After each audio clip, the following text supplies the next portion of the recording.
This next chapter introduces you to the concept of stockholders' equity. So we're talking about the ownership interest for a corporation. So what is shareholders' equity, sometimes called stockholders' equity?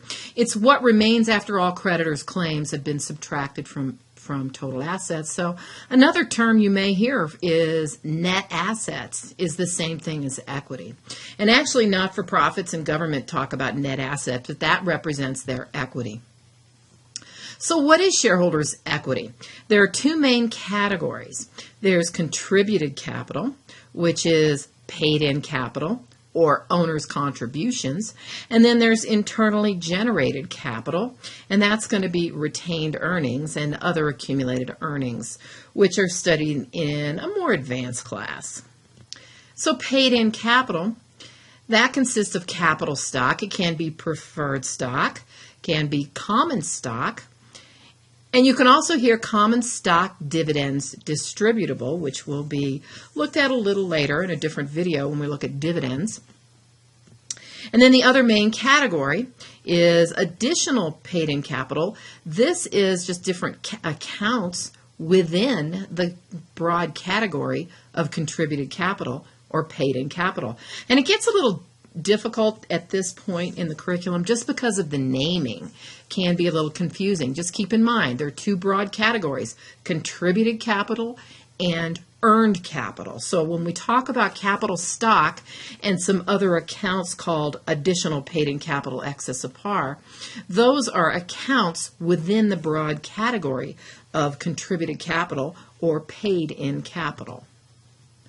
And you can have paid-in capital excess of par preferred, paid-in capital excess of par common. Those are just account names. There's other contributions studied in advanced courses, many different types of paid-in capital excess accounts, which is looked at later.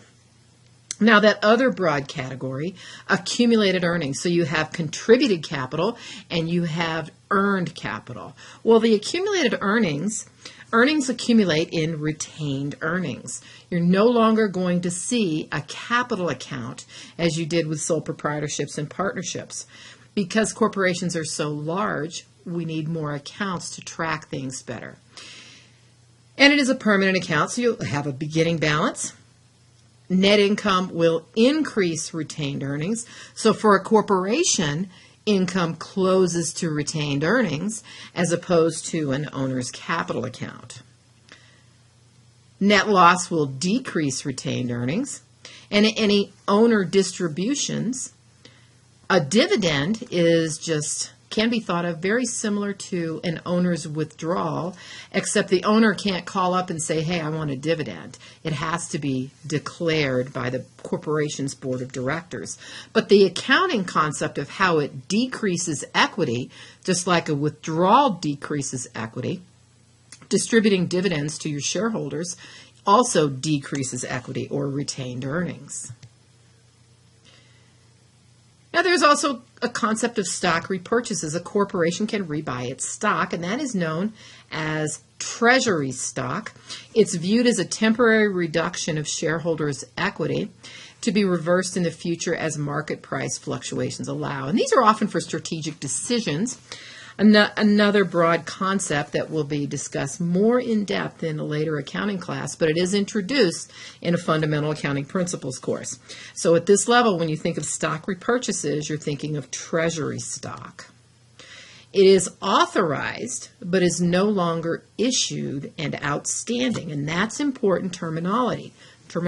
Authorized, issued, outstanding, we'll look at again on the dividends video. When you purchase your own stock, it is not an asset.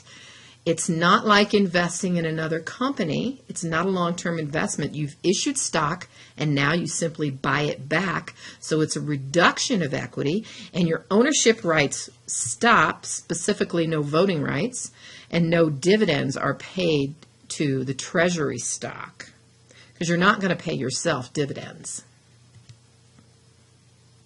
So stockholders' equity, capital stock can be listed at par or at stated value, and then you will have additional paid-in capital that is recorded above the par value. You're just putting it in different accounts.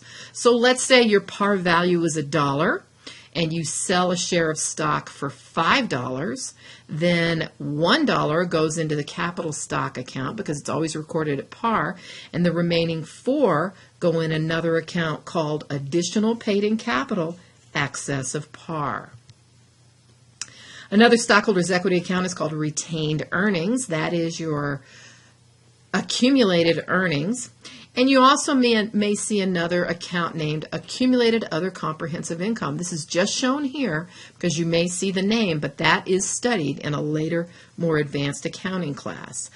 And then finally, treasury stock. And this is the order that equity must be shown. First, you show your capital stock, preferred stock, common stock, additional paid-in capital excess of par, then retained earnings, then accumulated other comprehensive income, and then finally less treasury stock, because when you buy it back, it's a reduction, a temporary reduction of your total equity.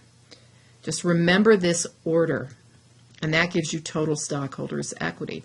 So it's no longer just one owner's capital or partner's capital account, because corporations are so large, we must keep track of things differently.